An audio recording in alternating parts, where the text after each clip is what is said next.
साहब आज आपने प्रेस कॉन्फ्रेंस भी की तफसीलात भी बताई। अब मसला यह है कि जो मुस्लिम ममालिक और अरब ममालिक की प्रेस रिलीज है, जो इसमें पाकिस्तान भी शामिल है, जो स्टेटमेंट है वो फुल इसराइली विड्रॉल की बात करती है, मगर जो ट्रंप का 20 निकाती एजेंडा है वो ज़ाहिर इस हवाले से कोई टाइम फ्रेम नहीं देता। ट्रंप के साथ खड़े होकर नेतन्याहू जब बात करते हैं उसके बाद वो हिब्रू ज़बान में अपने अवाम को पैगाम देते हैं, उसमें कहते हैं कि इसराइली फ़ौज गज़ा के बेशतर इलाके पर रहेगी। तो नेतन्याहू को कौन पाबंद करेगा? क्या ये वही मुआहिदा है जिसका आप लोगों से कंसेंसस हुआ था? क्योंकि टाइम्स ऑफ इसराइल ये रिपोर्ट कर रहा है कि नेतन्याहू ट्रंप की मुलाकात में नेतन्याहू ने कुछ तब्दीलियां कराई हैं इस मुआहिदे में।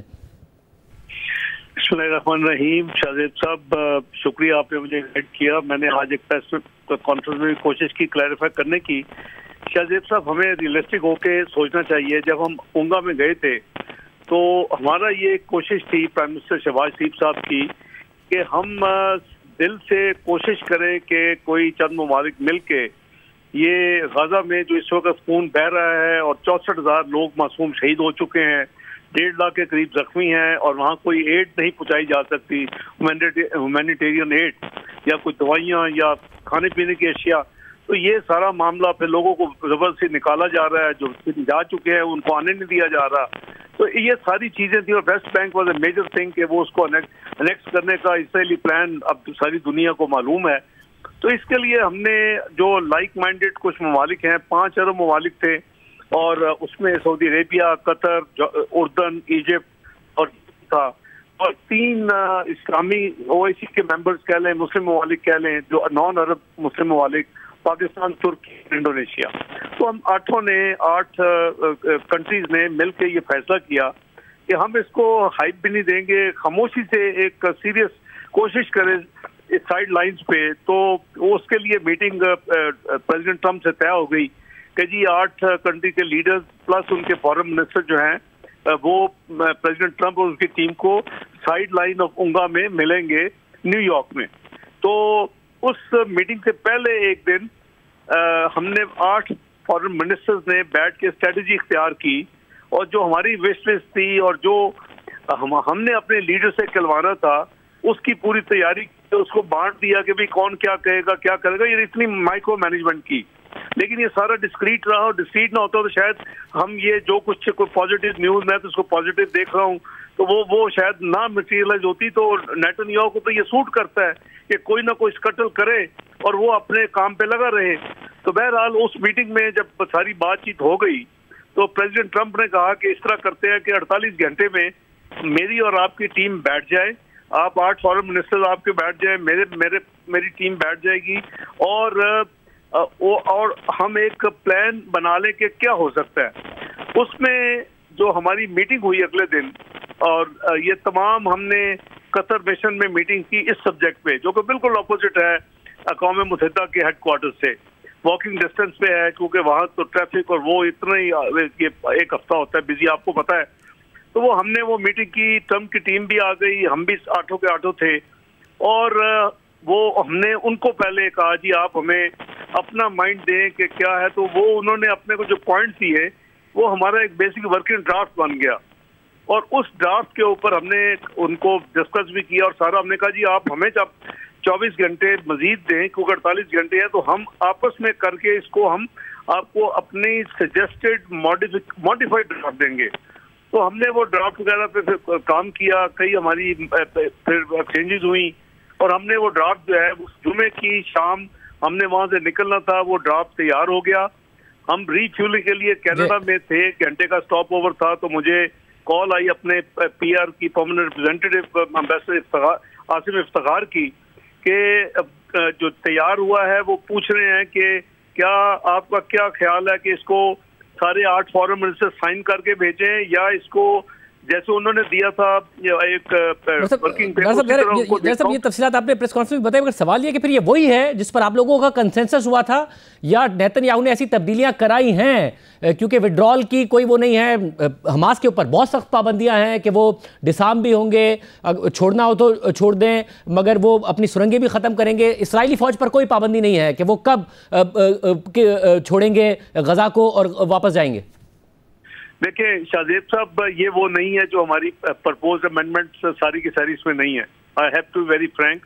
और जो ही मैंने कल लैंड किया पाकिस्तान में रात को 11:15 बजे, लंदन थे, तो मुझे फौरी मैसेजेस आए हुए थे कि मेरे साथ वो जो 7 ममालिक हैं वो थ्रू सऊदी प्रिंस फैसल जो उनके फॉरेन मिनिस्टर हैं बात करना चाहते हैं।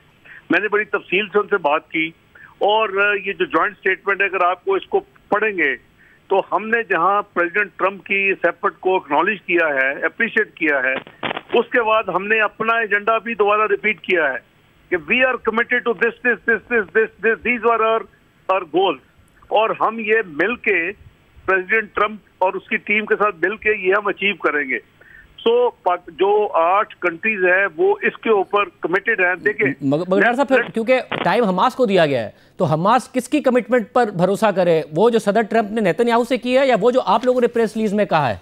क्योंकि आप कह रहे हैं कि वो ड्राफ्ट नहीं है 20 पॉइंट्स जो आप लोगों से कंसेंसस हुआ था। मैं अर्ज करता हूँ, हमास, जहां तक हमास का हवाला है, चूंकि इसमें 2 की कंट्री जो है उनके साथ बड़ी डीपली एंगेज रही हैं। जिस दिन एक बिल्डिंग पे अटैक किया इसराइल ने कतर में, आपको याद होगा, वो एक्चुअली पीस नेगोशिएशंस हो रही थी हमास के साथ ही, और उनके जो कुछ लीडर थे उनको मारने के लिए शायद उन्होंने उस बिल्डिंग पे अटैक किया, लेकिन वो या वहाँ नहीं थे या जो भी था। तो हमास की तरफ से जो हमारे अरब 2 ममालिक इसमें डीपली इन्वॉल्व है हमास के साथ, उन्होंने एश्योरेंस दी है कि हमास इस मुआहदे को एक्सेप्ट करेगा और वो यानी वो इसके खिलाफ नहीं है। वो सीज फायर चाहता है, वो चाहता है कि होस्टेजेस भी जो है वो रिलीज हो जाए, प्रिजनर्स भी एक्सचेंज हो जाए, अनहिंडर्ड ह्यूमैनिटेरियन एड भी आनी शुरू हो जाए और वेस्ट बैंक को बचा लिया जाए। वो सारी चीजें उन्होंने ऑलरेडी उनसे सुना है। सो उन्होंने कहा जी ये हम सबको गारंटी देते हैं कि वो हमास इज ऑन बोर्ड। ये कतर ने कमिटमेंट दी। अब मैं मुझसे शाहजेब भाई मैं रिक्वेस्ट करूंगा, देखिए ये बड़ी सेंसिटिव चीजें होती हैं, हम जाहिर है कि मुझे तो पता है, लेकिन बेहतर है कि हम इसको थोड़ा सा ओपन छोड़ें। मैंने जब 2 ममालिक हैं तो 2 मोस्ट एक्टिव ममालिक आपको पता है कौन कौन से, उसमें कतर शामिल है। तो मैं ये अर्ज कर रहा हूँ कि हमारा जो, देखें आप हाइपोथेटिकली ये देखें कि रात हमारी ये बात हुई कि अगर हम अभी ये करें कि जी एक पॉइंट को फुल स्टॉप पे हर चीज हमने अभी अचीव करनी है, तो नेतन्याहू तो अपना खुश होता और वो कहता कि चलें मेरी जान छुट्टी देखी जाएगी, मैं और जितने बंदे शहीद हो सकते हैं, मार सकते हैं, मारता जाऊं, तो जितने खाली करा। इसको रोकना, देखिए जंग में पहला जो स्टेप है वो सीज फायर है, जंग बंदी।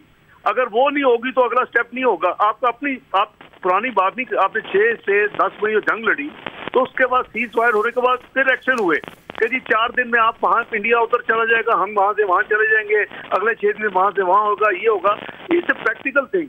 तो बात ये है कि देखें ना यूएन अपनी कामयाब हो सका है आज तक इसको रोकने में 2 साल में। डॉक्टर साहब, ये जो रोकने वाली बात है, इसमें तो जाहिर है 65,000 फलस्तीनी शहीद हो चुके हैं, वहाँ पर बहुत बड़ी ग़िज़ाई किल्लत है, लोग मर रहे हैं, भूख से मर रहे हैं। ये बात तो आपकी दुरुस्त है कि किसी भी तरीके से जंग रुके, सीज फायर हो, ये तरजीह होनी चाहिए। बट द प्रॉब्लम इज़ कि उस तरजीह में अगर नेतन्याहू अपने सारे ऑब्जेक्टिव हासिल कर लें और मगर फिर बात ना माने, क्योंकि ट्रंप ही जब वो मुज़ाकरात कर रहे थे, ट्रंप के प्रपोजल पर ही कतर में बैठी हुई थी ना हमास की क़यादत, कि नेतन्याहू ने वहाँ हमला कर दिया, फिर ईरान के साथ मुज़ाकरात हो रहे थे अमेरिका के, तो ईरान पर हमला कर दिया। तो नेतन्याहू की गारंटी कौन देगा कि वो इस मुआहदे की पासदारी करेंगे? क्या ट्रंप पर भरोसा है आप लोगों को कि वो इसकी पासदारी कराएंगे उनसे? यह आपका बड़ा माशाल्लाह इंटेलिजेंट सवाल है कि उसकी गारंटी कौन देगा। उसकी गारंटी अगर कोई क्वासा गारंटी भी हो सकती है। दैट्स व्हाई हमने इजराइल को कोई नहीं राब्ता या किसी किस्म की बात नहीं है।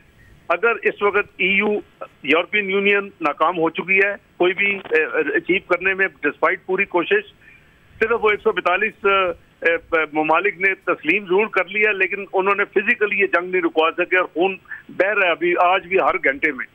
दूसरा, यूनाइटेड नेशन जिसका ये जिम्मेदारी है, सिक्योरिटी काउंसिल, उनकी रेजोल्यूशन जैसे कश्मीर में आज तक कामयाब नहीं हुई, इसमें फलस्तीन तो कामयाब नहीं हो सकी। अब आपको चॉइस क्या है? या आप उस जिद में पूरे फलस्तीनी जो बेचारे रह गए उसको भी मरवा दें और वहां से वैसे ही इवैक्यूएशन खुदा न खासा बाय डिफॉल्ट हो जाए, और या उसको बचा लें। तो इसमें मैं समझता हूं कि जो सेंसिबल चीज जो है वो यही है कि इसको फौरी इसको अचीव किया जाए। यूएस इजराइल से नहीं, यूएस के साथ, प्रेसिडेंट ट्रंप के साथ किया जाए। आप अगर ये जो एक लफ्ज रात मेरी उनसे जो फाइनल कुछ चेंजेस मैंने करवाई उसमें पाकिस्तान की मजीद चेंजेस रात गए 12 बजे 1 बजे तक हमारी होती रही। उसमें मकसद यह है कि हमने ये अंडरटेकिंग दी है कि दे मीन ऑल 8 कंट्रीज, कि हम मिलके जो चीजें आगे हमने सारी चीजें लिखी हैं कि ये चीजें हम अचीव करेंगे और उनको एंगेज करेंगे। एंगेज किसको करेंगे? यूएस फूडर्स को।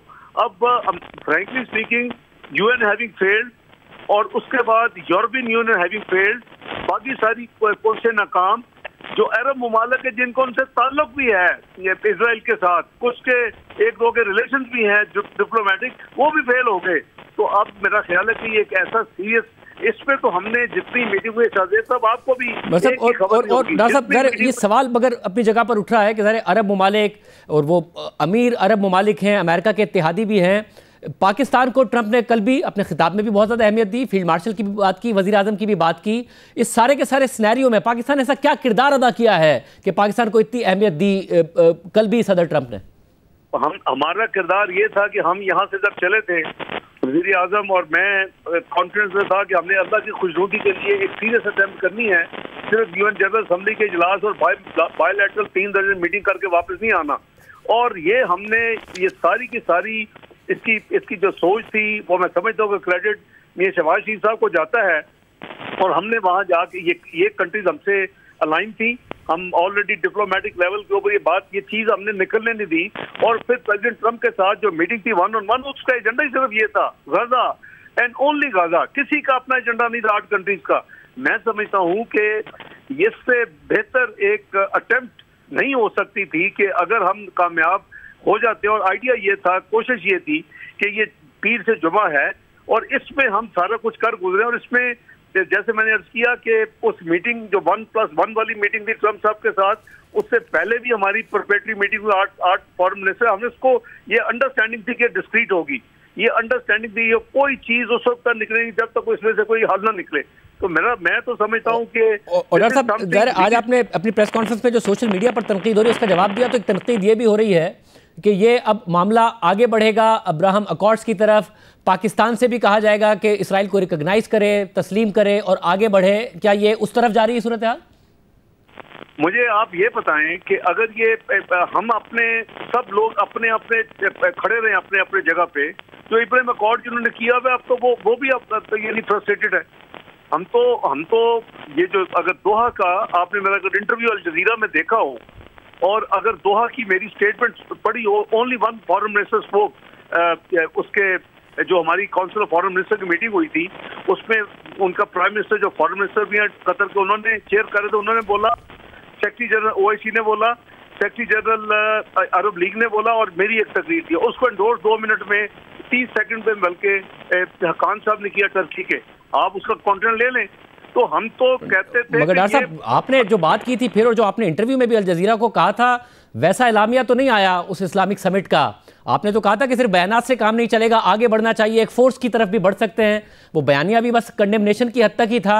तो मामला क्या इस्लामी मुमालिक में वो नहीं है ताकत के कोई ऐसा बयान ही दे सकते या फिर इसराइल को रोक सके, और इसीलिए ये इस बात को रियलाइज करते हुए इस किस्म का मुआहिदा है और इस किस्म का प्लान है जो सामने आया? Shahzeb sahab, we are 1 of 57 countries, please mind you कि उससे हमने अपना पूरा जो फर्ज था अदा कर दिया। वज़ीर आज़म ने अपनी तकरीर में पूरी तरह क्लियर कह दिया कि क्या होना चाहिए, मैंने इंटरव्यू में भी कह दिया और लोगों ने ग्लोबली कहा, जितनी क्रिटिसिज्म भी हुई कि पाकिस्तान ने रास्ता दिखाया और इन मेंबर्स ने इन्होंने फिर भी सॉफ्ट। अब देखें ना, आप इम्पोज तो नहीं कर सकते। अब जिनको डायरेक्ट उसकी यानी तकलीफ हुई या जिसके ऊपर हमला हुआ, अगर वो लोग हमारी बात सुन के उस लाइन पर नहीं चलते तो हम तो कुछ क्या कर सकते हैं अकेले? क्या can we force them? We can't. तो बात यह है कि हमारा फर्ज है कि हम सही बात करें, सच्ची बात करें और जो फेयर और इंसाफ पे मबनी वो सजेस्ट करें, उसमें मुनाफकत नहीं होनी चाहिए। वो हमने कर दिया। उसको जो मुझे ये भी बताएगा डॉक्टर साहब, ये जो सिक्योरिटी फोर्स होगी वो क्या होगी? क्या पाकिस्तान का उसमें किरदार होगा जो गजा में सिक्योरिटी फोर्स होगी? और क्योंकि जब वो डेवलप होगी उसके बाद ही इसराइली फौज का इनखिला होगा मुकम्मल तौर पर, वो क्या साख्त होगी उसकी?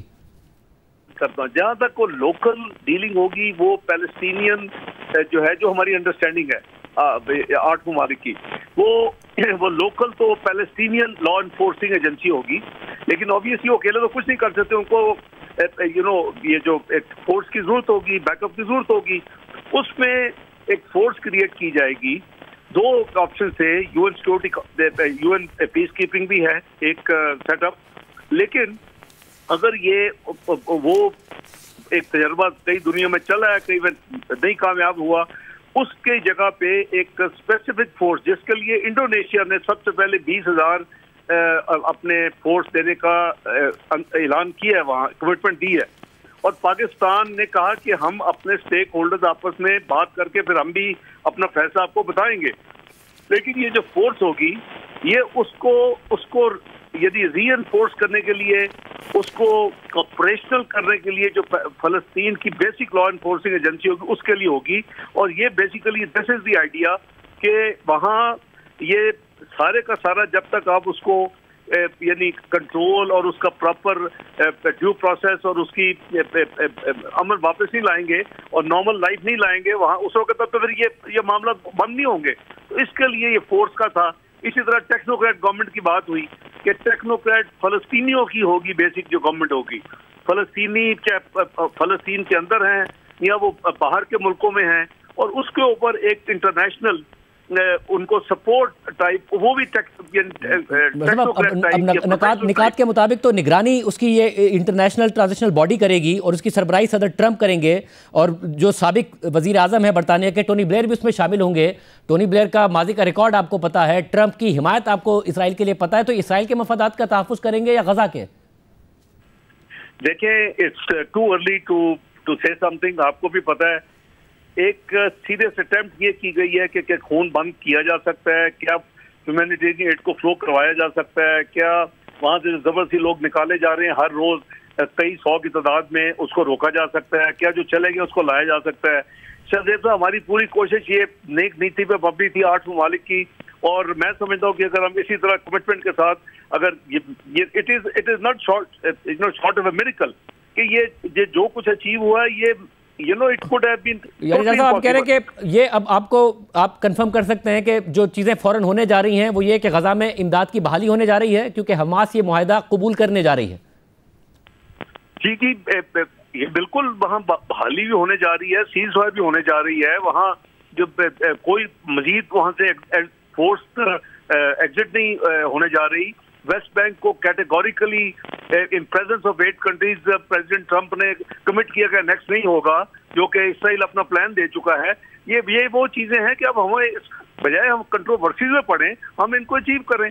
और इस कंट्रोवर्सी को भी आप कैटेगोरिकली रिजेक्ट कर रहे हैं कि अब्राहम अकॉर्ड्स का पाकिस्तान हिस्सा बनने जा रहा है, सबके नतीजे में ऐसा कुछ होने जा रहा है? नहीं, हम किसी अकॉर्ड का हिस्सा नहीं बनने जा रहे। हमारी पॉलिसी जो है अपनी visa Israel remains as it is, लेकिन we are partner in 8 countries, ताकि हम वहाँ खून जो बह रहा है मासूम लोगों का, 64,000 बह चुका है लोगों का, उसको हम रोक लें, एड को जाने दें। अब जो खुराक भी एक वेपन बना दिया इसराइल ने, उसके जरिए बच्चे छोटे छोटे मासूम बेचारे गिर के मर रहे हैं, उसको बचा लें, और इसको मजीद तबाही से बचा लें, वेस्ट बैंक बचा लें, ताकि वो जो हड़प करने का उसका प्लान है। ये मेजर हमारे एजेंडा आइटम थे जो कि और वी आर वेरी होपफुल कि इंशाल्लाह ये अचीव होंगे। यहाँ तक आपने टोनी ब्लेयर साहब का थोड़ा सा पॉइंट किया, ये बात हुई, ट्रंप साहब की टीम ने हमारे साथ बात की, और उसमें थोड़ा सा था कि कौन सा प्रोफेशनल होगा। उनके व्यू में ये है कि उनका चूंकि इस मिडल ईस्ट पीस से काफी अरसे से लिंक है, तो he is probably the right person to oversee on behalf of the international community. अब लाइटर नोट में मैं आपको बता देता हूँ, जब हमने थोड़ा सा इस पे अपना व्यू दिया कि कोई और को ढूंढे, तो उन्होंने कहा आप 8 में से जो बैठे हुए 8 फॉरेन मिनिस्टर, आप बताएं आप में से कौन ये जिम्मेदारी लेता, अपना मुल्क को छोड़ दें। अब अपने मुल्क को तो नहीं हमने छोड़ के तो ये जिम्मेदारी ले सकते ना। वजीर आजम टोनी ब्लेयर ने तो फारग होने के बाद ये जिम्मेदारी ली, जब उसने अपनी रिजाइन दे दिया, फिर उसको यूएस ने यूएन में अंगेज करवाया उसको, वो उस वक्त से उनकी एक जिम्मेदारी लगी हुई है। तो ये मैं आपको बता रहा हूँ कि हर चीज देखी गई है, बेहतर है कि हर चीज को ओपन ना किया जाए, क्योंकि दैट विल एक काउंटर ऑफर की गई थी कि कोई जो इस्लामी ममालिक हैं उनके फॉरेन मिनिस्टर्स में से कोई आ जाए या उनके सरबराहों में से कोई आ जाए, बैठे हुए थे इंक्लूडिंग इसाक डार। तो क्यों नहीं किसी इस्लामी मुल्क के नहीं तो मेरा मुल्क, यू थिंक मैं I should leave everything Pakistan का, I think I am doing my best दिन रात पाकिस्तान की बेहतरी के लिए। वो मुल्क जो टोटली आइसोलेटेड था आज से 2 साल पहले, आज उसको रेलेवेंस जो है वो आप खुद अभी बता रहे हैं कि उसकी रेलेवेंस है कि 27 साल के बाद यहाँ यानी मल्टीलैटरल का एससीओ हेड्स ऑफ गवर्नमेंट। मगर इस्लामी ममालिक के रिप्रेजेंटेटिव तो हो सकते हैं ना इस इंटरनेशनल कमेटी में, जिसमें ट्रंप होंगे, टोनी ब्लेयर होंगे, या कोई भी नहीं होगा इस्लामी ममालिक के लोग? नहीं, इस्लामी ममालिक के 8 के 8 अंगेज रहेंगे ट्रंप से, और वो टोनी ब्लेयर की रिप्लेसमेंट की बात मैं कर रहा हूँ। हम 8 के 8 अटैच्ड हैं इस काम के लिए। Whenever we are required, whenever there is a need, we will all be। जैसे कल रात हम मेरे लैंड होते ही हम रात 12-1 बजे तक शटलिंग करते रहे हैं, फोन कॉल्स की और सारी। तो ये हमारी ये कमिटमेंट जो है वो एक बड़े कॉज के लिए है, लेकिन ये नहीं है कि अब हम अपनी जिम्मेदारी छोड़ के टोटल जाके बैठ जाए। तो जो जरूरत है जिस वक्त होगी उसको बिल्कुल we are all available and we are committed। वो लफ्ज़ हैं, they committed, yeah, they have commitment, इस तरह के लफ्ज़ है जो जॉइंट स्टेटमेंट